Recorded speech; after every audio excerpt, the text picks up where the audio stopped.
नमस्कार बच्चों।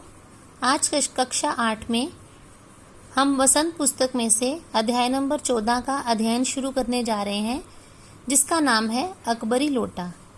इसके लेखक श्री अन्नपूर्णानंद वर्मा जी हैं। उन्होंने ये कहानी बड़े व्यंग्यात्मक ढंग के साथ बड़े सलीके से लिखी है। उम्मीद है इसको पढ़कर आप भी आनंद लेंगे। चलिए शुरू करते हैं। लाला झाऊलाल ये हमारी कहानी के करैक्टर हैं। लाला झाऊलाल को खाने पीने की कमी नहीं थी। वह काशी के ठठेरी बाजार में उनका मकान था। नीचे की दुकानों से 100 रुपये मासिक के करीब किराया उतर आता था। उतर मतलब उन्होंने दुकानें किराए पर चढ़ा रखी थी, जिनका किराया उन्हें मिलता था 100 रुपये महीना। अच्छा खाते थे, अच्छा पहनते थे, पर 250 रुपये तो एक साथ आंख सेकने के लिए भी ना मिलते थे। यानी वो खाते पीते घराने में से थे। 100 रुपया उस समय बहुत बड़ी बात होती थी, बहुत बड़ी रकम होती थी। लेकिन 250 रुपये एक साथ उस समय किसी व्यक्ति के पास ही नहीं मिलते थे, ना ही किसी ने इकट्ठे इतने पैसे देखे होते थे। तो जिस समय यह कहानी लिखी गई है, उस समय रुपये की कीमत बहुत अधिक थी। इसलिए जब उनकी पत्नी ने एक दिन एकाएक 250 रुपये की मांग पेश की, तब उनका जी एक बार जोर से सनसनाया और फिर बैठ गया। उनकी ये दशा देखकर पत्नी ने कहा, डरिए मत, आप देने में असमर्थ हो तो मैं अपने भाई से मांग लूं। अब ये तो लाला झाऊलाल के सम्मान की बात थी, आत्मसम्मान की, कि पति के होते हुए पत्नी अगर अपने मायके से जरूरत पूरी करे तो उस पति पर तो लानत भेजी जाती है। तो अपना सम्मान बचाने के लिए उन्होंने हामी भरी और क्या कहा। लाला झाऊलाल तिलमिला उठे, यानी परेशान हो उठे अपनी पत्नी की बात से। उन्होंने रोब के साथ कहा, अजी हटो, 250 रुपये के लिए क्या भाई से भीख मांगोगी? मुझसे ले लेना। अब ये शेखी बघारी उन्होंने, लेकिन मुझे इसी जिंदगी में चाहिए। अजी इसी सप्ताह ले लेना। सप्ताह से आपका तात्पर्य 7 दिन से है ना, या 7 वर्ष से? पत्नी ने फिर व्यंग किया। लाला झाऊलाल ने रोब के साथ खड़े होते हुए कहा, आज से 7वें दिन मुझसे 250 रुपये ले लेना। अब रोब तो उनके ऊपर डाल दिया। समस्या थी कि 250 रुपये का इंतजाम कहाँ से करते। लेकिन जब 4 दिन ज्योतियों में यूं ही बीत गए और रुपयों का कोई प्रबंध नहीं हो सका, तब उन्हें चिंता होने लगी। प्रश्न अपनी प्रतिष्ठा यानी मान सम्मान, प्रतिष्ठा का था। अपने ही घर में अपनी साख का था। साख मतलब अपनी बात की वैल्यू। यहाँ पे भी इसका मतलब साख यानी प्रतिष्ठा यानी मान सम्मान एक ही बात है, पर्यायवाची शब्द है ये। देने का पक्का वादा करके अगर अब न दे सके तो अपने मन में वे क्या सोचेगी? उसकी नजरों में उनका क्या मूल्य रह जाएगा? अपनी वाह की सैकड़ों गाथाएं सुना चुके थे। अब पतियों की एक खूबी होती है कि पत्नी के सामने बाहर बहुत रोब जमाते हैं कि बाहर के लोग उनकी बात की बड़ा मूल्य डालते हैं, उनकी बड़ी इज्जत करते हैं, उनकी बात की बड़ी कदर है। अब यहाँ पत्नी के सामने जो उन्होंने वादा किया अब उसको पूरा ना करें तो पत्नी के सामने तो उनकी आत्मसम्मान को ठेस लगेगी ना। अब ये बात उन्हें मंजूर नहीं थी। अब जो एक काम पड़ा तो चारों खाने चित हो रहे। ये पहली बार उसने मुंह खोलकर कुछ रुपयों का सवाल किया था। इस समय अगर दुम दबाकर निकल भागते हैं, यानी मना कर देते हैं देने से, तो फिर उन्हें क्या मुंह दिखलाएंगे? अब पत्नी के सामने पति की हैसियत कम हो जाए, ये तो किसी पति को मंजूर नहीं होता। खैर, एक दिन और बीता। 5वें दिन घबराकर उन्होंने पंडित बिलवासी मिश्र, ये झाऊलाल जी के मित्र थे, को अपनी विपदा सुनाई। विपदा यानी अपनी दुविधा, अपनी मुश्किल बताई उन्हें। संयोग कुछ ऐसा बिगड़ा था कि बिलवासी जी भी उस समय बिल्कुल खुख थे, यानी उनके पास पैसे नहीं थे। उन्होंने कहा, मेरे पास हैं तो नहीं, पर मैं कहीं ना कहीं से मांग जांच कर लाने की कोशिश करूंगा। अगर मिल गए तो कल शाम को तुम्हारे मकान पर मिलूंगा। अब मित्र है तो मित्र की लाज बचाने के लिए उसने भी हामी भर दी। आज वही शाम आज थी, हफ्ते का अंतिम दिन। कल 250 रुपये या तो गिन देना है या सारी हेकड़ी से हाथ धोना है। हेकड़ी यानी जैसे क्या बोलते हैं, घमंड जो उनको अपने ऊपर था कि मैं पत्नी की हर जरूरत पूरी करूंगा, तो वो हेकड़ी उनकी हाथ धोनी पड़ते उन्हें अपने इस घमंड से। ये सच है कि कल रुपया ना आने पर उनकी स्त्री उन्हें डामल फांसी न कर देगी। डामल फांसी होता है देश निकाला दे देना या आजीवन कारावास में डाल देना। अब पत्नी ऐसा तो नहीं करती कि घर से निकाल देती उन्हें, लेकिन होना क्या था, उनके ऊपर व्यंग्यात्मक हंसी हंसती जिससे उनके सम्मान को ठेस पहुंचती, और ये किसी भी आत्मसम्मान रखने वाले पति को ये बात कभी भी बर्दाश्त नहीं होती।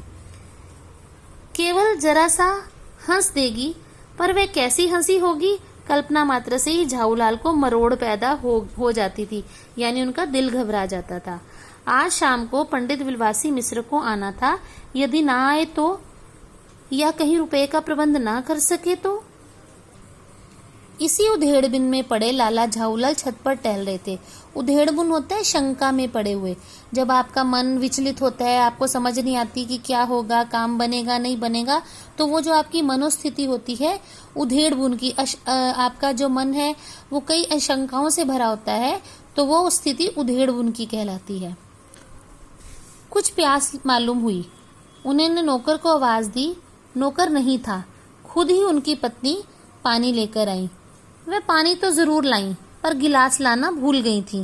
केवल लोटे में पानी लिए वह प्रकट हुई। फिर लोटा भी संयोग से वह जो अपनी बेढंगी सूरत के कारण लाला झाऊलाल को सदा से नापसंद था। बेढंगी होता है जिसकी ढंग की, मतलब उसकी जो आकार था वो बहुत अच्छा नहीं था, सुंदर नहीं था, और लाला जी को नापसंद था तो नया, साल 2 साल का ही बना, पर कुछ गढ़न मतलब बनावट उस लोटे की भी ऐसी थी कि उसका बाप डमरू और माँ चिलम रही हो। ऐसा लगता था कि जैसे डमरू की आपने आकृति देखी होगी, जो किनारों से चौड़ा और बीच में संकरा होता है, और चिलम जिसमें गांव के लोग आपने देखे होंगे हुक्का पीते हुए, जिसमें अंगारे रखे जाते हैं, चिलम जो कप सा बना होता है, नीचे से बहुत संकरा, ऊपर से काफी फैला हुआ, तो लगभग ऐसी सी शेप का ही वो, ऐसी सी बनावट का वो लोटा था, जो लाला जी को बिल्कुल पसंद नहीं था।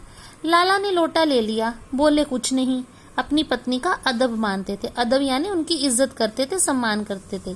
मानना ही चाहिए, इसी को सभ्यता कहते हैं। जो पति अपनी पत्नी का ना हुआ वह पति कैसा। फिर उन्होंने ये भी सोचा कि लोटे में पानी दे तब भी गनीमत है, अगर चूं भी कर देता हूँ, यानी आगे से कोई मीन मेख निकालता हूँ या कोई बात करता हूँ तो गुस्सा आ गया तो बाल्टी में ही भोजन मिलेगा। अब क्या करना बाकी रह जाएगा। लाला अपना गुस्सा पीकर पानी पीने लगे, यानी उन्होंने अपने आप को शांत किया। उस समय वे छत की मुंडेर पर खड़े थे, मुंडेर के पास खड़े थे। मुंडेर होती है छत की दीवार, या उसको बनेरा कह सकते हैं, जैसे आजकल ग्रिल लगी होती है, जो ज्यादा ऊंची ना हो और जिसके ऊपर से नीचे झांका जा सके, वह मुंडेर, छत की दीवार।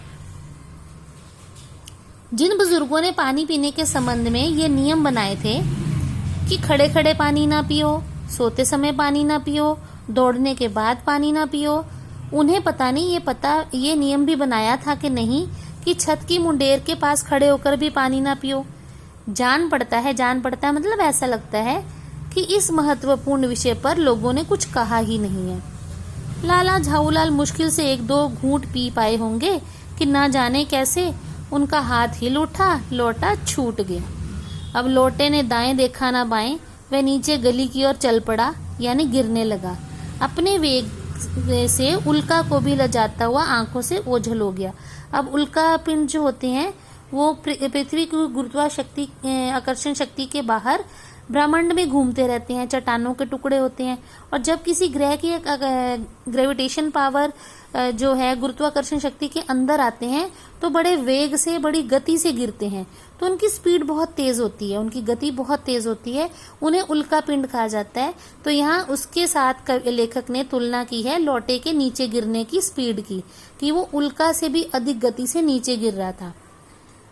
किसी जमाने में न्यूटन नाम के किसी खुराफाती, अब खुराफाती यानी शरारती दिमाग व्यक्ति, न्यूटन बहुत बड़ा एक साइंटिस्ट हुआ है, उसको लेखक ने खुराफाती दिमाग का व्यक्ति बताया है।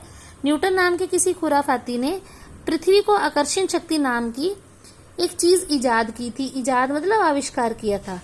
कहना ना होगा कि ये सारी शक्ति उस समय लोटे के पक्ष में थी। कहने का भाव ये है कि लोटा बड़ी तेज गति से, बड़े वेग से नीचे गिरा गली में। लाला को तो काटो बदन में खून नहीं, यानी एकदम से परेशान हो गए।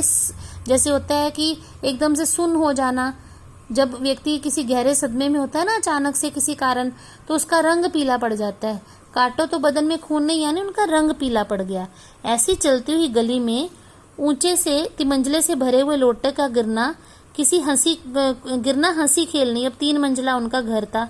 वह लोटा ना जाने किस अनाधिकारी के झोंपड़े पर काशीवास का संदेश लेकर पहुंचेगा। अनाधिकारी यानी जिसका कोई अपराध भी ना हो, अधिकार ना हो उसका कि उसके ऊपर सिर के ऊपर गिरे। और झोंपड़ा यानी किसी चीज के ऊपर, किसी व्यक्ति के ऊपर या किसी घर में जो इतना भारी लोटा गिरेगा तो वह व्यक्ति तो स्वर्ग से धार जाएगा ना। काशीवास, काशी होता है जहाँ पे लोगों को ऐसा लगता है कि हम अगर हमारी मृत्यु वहां हुई तो हम स्वर्ग में जाएंगे, तो वो लोग काशीवास करने चले जाते हैं मृत्यु से कुछ समय पहले। तो कहने का भाव यह है कि पता नहीं किसका सिर फोड़ेगा।